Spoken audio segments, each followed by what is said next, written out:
बहुत समय पहले की बात है। रामपुर गांव में एक निर्धन विधवा ब्राह्मणी जानकी रहती थी।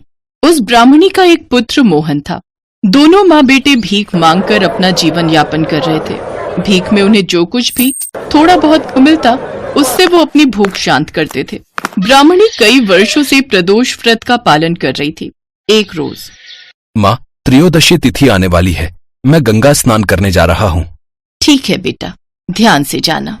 मोहन त्रयोदशी तिथि पर गंगा स्नान करने चला जाता है, लेकिन वापस लौटते वक्त उसका सामना लुटेरों से हो जाता है। तेरे पास जो कुछ भी है जल्दी से हमारे हवाले कर दे, समझा? लेकिन मैं बहुत गरीब हूँ और मेरे पास ज्यादा कुछ नहीं है, मुझे छोड़ दो। तुझे जो बोला समझ में नहीं आता क्या बे?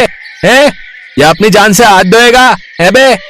नहीं, मुझे मत मारो, मेरी माँ के अलावा मेरा इस दुनिया में कोई नहीं है।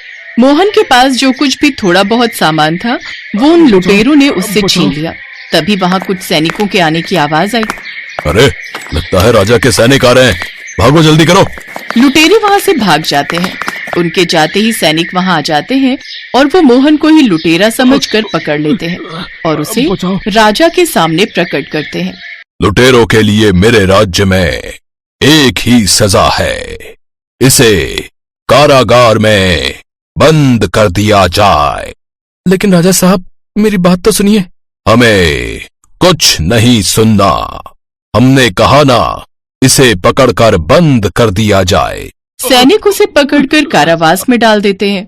उधर मोहन के ना लौटने पर उसकी बूढ़ी माँ को उसकी चिंता सताने लगी। उस रोज उस बूढ़ी माँ ने प्रदोष काल का व्रत रखा था। जब इस बात की जानकारी मिली तो वो भगवान शिव के आगे रोते हुए प्रार्थना करने लगी। हे प्रभु, मेरा बेटा जहाँ भी हो सही सलामत हो। वो बहुत भोला है प्रभु, उसकी रक्षा करना, उसकी रक्षा करना। उस ब्राह्मणी की प्रार्थना सुनते ही भगवान शिव उस राजा के सपने में आए। हे राजेश्वर, मोहन बिल्कुल निर्दोष है। वो कोई लुटेरा नहीं बल्कि एक राहगीर था जो लुटेरों का शिकार हो गया। उसे जल्द कारावास से रिहा किया जाए। राजा झट से नींद से जागा और तुरंत कारावास की ओर भागा और मोहन को छोड़ने का आदेश दिया। छोड़ दो इसे मोहन, मुझे माफ कर दो, मुझसे गलती हो गई जो मैंने तुम्हें लुटेरा समझकर कारावास में बंद करवा दिया। लेकिन अब मुझे पता चल गया है कि तुम लुटेरे नहीं बल्कि उन लुटेरों के शिकार हुए हो। अब मैं अपने किए का पश्चाताप करना चाहता हूँ। कहो, तुम्हें भेंट स्वरूप हमसे क्या चाहिए? राजा साहब, मैं सिर्फ एक मुट्ठी धान आपसे चाहता हूँ। एक मुट्ठी धान? लेकिन उसका तुम क्या करोगे? हे राजन, इस समय मेरे लिए ये धान संसार का सबसे अनमोल धन है। मैं इसे अपनी माता को दूंगा, जिससे वो आज भगवान शिव को इसका भोग लगाएंगी और फिर वो अपना प्रदोष काल का व्रत खोलेंगी। फिर हम उस प्रसाद को ग्रहण करके अपनी भूख शांत करेंगे। ये सुनकर राजा को उन पर दया आई। उसने अपने सैनिकों को कहकर ब्राह्मणी को बुला लिया। कुछ देर बाद ब्राह्मणी राजमहल पहुंची, जहां राजा ने माँ पुत्र दोनों को खूब सम्मान दिया। आज से मोहन, हम तुम्हें अपना सलाहकार नियुक्त करते हैं। साथ ही उसने ब्राह्मणी और मोहन को ढेर सारा धन भेंट स्वरूप दिया। इस प्रकार प्रदोष काल का व्रत करने से ब्राह्मणी और उसके पुत्र का सारा जीवन बदल गया। हर महीने की कृष्ण और शुक्ल पक्ष की त्रयोदशी तिथि को प्रदोष व्रत रखा जाता है। ये व्रत महादेव को समर्पित है। इस दिन महादेव और माता पार्वती की आराधना की जाती है। कई जगहों पर अपनी श्रद्धा के अनुसार स्त्री और पुरुष दोनों ही ये व्रत करते हैं। इस व्रत को करने से मनुष्य के सभी कष्ट और पाप नष्ट हो जाते हैं एवं मनुष्य को अभीष्ट की प्राप्ति होती है। गंगुआ नाम का एक चोर था। वो चोरी का काम इतनी सफाई से करता था कि पुलिस भी उसे आज तक नहीं पकड़ पाई थी। वो हमेशा चोरी करके पुलिस के हाथों से बच निकलता था। गंगुआ रोज रात को चोरी के लिए निकलता और किसी न किसी बड़े सेठ के घर में हाथ मार ही लेता था। गंगुआ की पत्नी ममता उसे कई बार चोरी के लिए मना करती, पर वो अपनी पत्नी की बात नहीं मानता था। तुम्हें कितनी बार कहा है ये चोरी का काम छोड़ दो। अब तो आसपास के मोहल्ले वाली औरतें भी मुझ पर शक करने लगी हैं। वो यही कहती हैं कि तुम्हारा पति तो कोई काम ही नहीं करता, दिन भर सोया रहता है, फिर हमारे घर का गुजारा कैसे चल रहा है। अब मैं उन औरतों को क्या बोलूं कि रात भर तुम चोरी करते हो और दिन में घोड़ी बेचकर सोते हो। कुछ तो शर्म करो। अरे क्यों सुबह सुबह मेरी नींद खराब कर रही है, सोने दे। वैसे भी कल रात चोरी करके कुछ भी हाथ नहीं लगा। मुझे तो लगता है तेरी ही नजर लग गई है। जब देखो मुझे काम के लिए टोकती रहती है। अब मुझे सोने दे, रात को मुझे फिर से चोरी पर निकलना है। गंगुआ रात को चोरी करने निकलता है, पर उस रात भी वो किसी भी घर में चोरी नहीं कर पाता। ऐसे ही कई दिन बीत जाते हैं। गंगुआ परेशान हो जाता है क्योंकि अभी तक उसने कोई भी चोरी नहीं की थी। वो गुस्से में भरा हुआ घर लौट आता है। उसी गांव में मोतीलाल नाम का एक बहुत ही अमीर और लालची व्यापारी रहता था। मोतीलाल दिखावा करने में बहुत ही माहिर था। गांव वालों के सामने वो खूब दान पुण्य करने का दिखावा करता ताकि सब गांव वाले उसकी खूब वाहवाही करें। मालिक, कुछ गांव वाले मिलने आए हैं। हाँ हाँ, उन्हें अंदर भेज दो और सबके लिए चाय पानी का इंतजाम करो।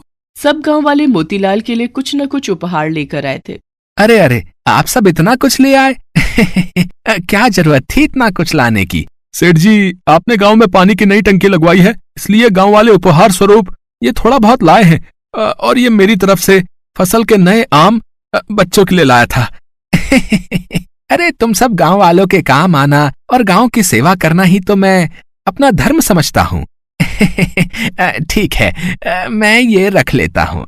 गांव वाले अपने अपने घर चले जाते हैं। मालिक, छोटी सी टंकी लगवाने के बदले इतना सामान फायदे का सौदा है। अरे चुप चुप, दीवारों के भी कान होते हैं। जाकर देख अब कौन आया है, जा। मालिक, शिव मंदिर के पंडित जी आए हैं। जय शिव शंकर पंडित जी। जय शिव शंकर मोतीलाल जी, मंदिर की सेवा कार्य के लिए आपके पास आया हूँ। शिव मंदिर में इस सावन में नया त्रिशूल लगाने का विचार बन रहा है। सोचा आप तो इतना दान पुण्य करते हैं, तो मंदिर में त्रिशूल लगाने का ये शुभ अवसर आपको ही मिलना चाहिए। ये तो बहुत अच्छा किया पंडित जी, जो आपने मुझे ये बात कह दी। मैं तो बहुत समय से ऐसा कोई शुभ कार्य करने का विचार कर ही रहा था।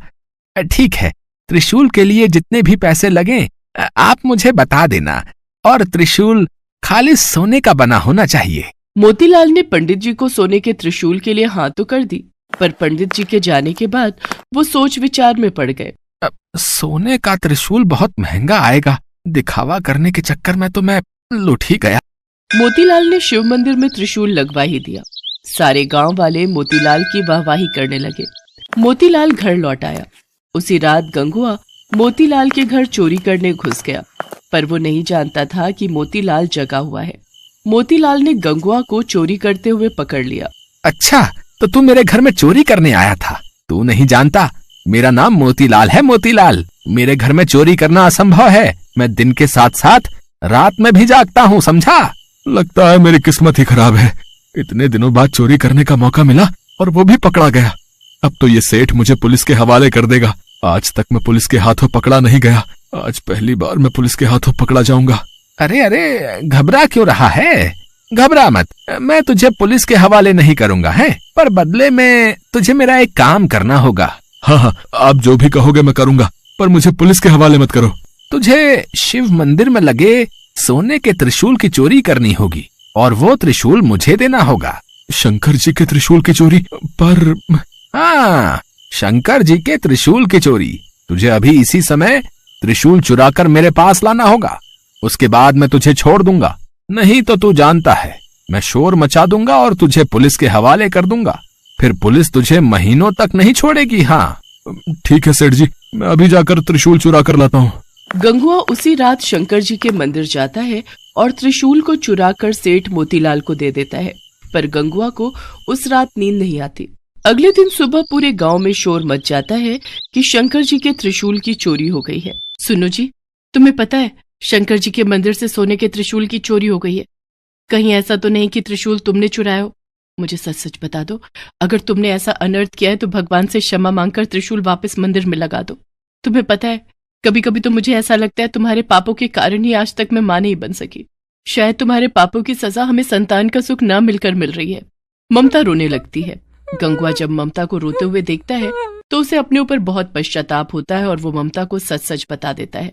मुझे माफ कर दो, मैं चोरी करने में इतना अंधा हो गया था कि मैंने भगवान को भी नहीं छोड़ा। मैंने अपने आप को बचाने के लिए शंकर जी के त्रिशूल को चुरा लिया और उस लालची सेठ मोतीलाल को दे दिया। अब मैं क्या करूं ममता? तुम पंडित जी को और गांव वालों को सब सच बता दो। डरो नहीं, सेठ मोतीलाल तुम्हारा कुछ नहीं बिगाड़ पाएगा, मैं तुम्हारे साथ चलती हूँ। गंगुआ मंदिर पहुंचता है। वहाँ पर गांव वालों की भीड़ लगी थी।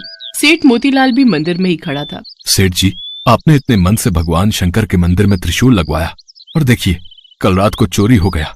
सचमुच मैं इन सब बातों के लिए बहुत शर्मिंदा हूँ। पता नहीं चोर मंदिर के भीतर कैसे घुस गया। कोई बात नहीं पंडित जी, भगवान की जैसी मर्जी। अच्छा मैं चलता हूँ, कोई और सेवा हो तो बता देना। कहाँ चल दिए पंडित जी? कहीं त्रिशूल लेने तो घर नहीं जा रहे? क्या मतलब है तुम्हारा? क्या तुम जानते नहीं हो कि त्रिशूल की चोरी हो चुकी है? पंडित जी, चोरी का त्रिशूल सेठ मोतीलाल के घर पर ही है। अगर आप सबको यकीन ना हो तो आप इनके घर की तलाशी ले सकते हैं। ये तुम क्या कह रहे हो? सेठ मोतीलाल बहुत ही धार्मिक प्रवृत्ति के व्यक्ति हैं और त्रिशूल तो उन्होंने स्वयं ही मंदिर में लगवाया है, तो फिर त्रिशूल इनके पास कैसे हो सकता है? पंडित जी, ये सेठ मोतीलाल देखने में ही धार्मिक है पर मन से बहुत ही बुरी प्रवृत्ति के हैं। गंगुआ पंडित जी और गांव वालों को बीती रात की सारी सच्चाई बताता है, जिसे सुनकर सब लोग हैरान रह जाते हैं। सेठ मोतीलाल के घर की तलाशी लेने पर शंकर जी का त्रिशूल मिल जाता है। सेठ जी, ये त्रिशूल अब आप ही रखो। आप अब इस त्रिशूल को मंदिर में लगाने के अधिकारी नहीं हैं। भगवान तो श्रद्धा के भूखे होते हैं। यदि आपका मन नहीं था दान पुण्य करने का तो आप हम सभी को साफ साफ कह देते। ये दिखावा करने की कोई आवश्यकता नहीं थी। आज के बाद इस शिव मंदिर में आपके दिए पैसों का चढ़ावा नहीं चढ़ेगा। और पंडित जी, हम गांव वाले भी सेठ मोतीलाल के हाथों से कोई धर्म कर्म के कार्य में मदद नहीं लेंगे। हाँ, हर कोई सेठ मोतीलाल के खिलाफ हो जाता है। सेठ मोतीलाल अपना समूह लेकर घर चला जाता है। हे भोले शंकर, आज मैं आपके सामने ये प्रण करता हूँ कि मैं आज के बाद कभी भी चोरी नहीं करूंगा, हमेशा मेहनत की रोटी कमाऊंगा। गंगुआ, तुमने बहुत ही ईमानदारी का काम किया है। देखना, भगवान भोलेनाथ तुम्हें इसका फल अवश्य देंगे। उस दिन से गंगुआ ने चोरी करना छोड़ दिया। अब वो मेहनत मजदूरी करता था। ममता भी गंगुआ को मेहनत मजदूरी करते देख बहुत खुश थी। कुछ समय बाद ममता माँ बन जाती है और एक बहुत ही सुंदर बच्चे को जन्म देती है।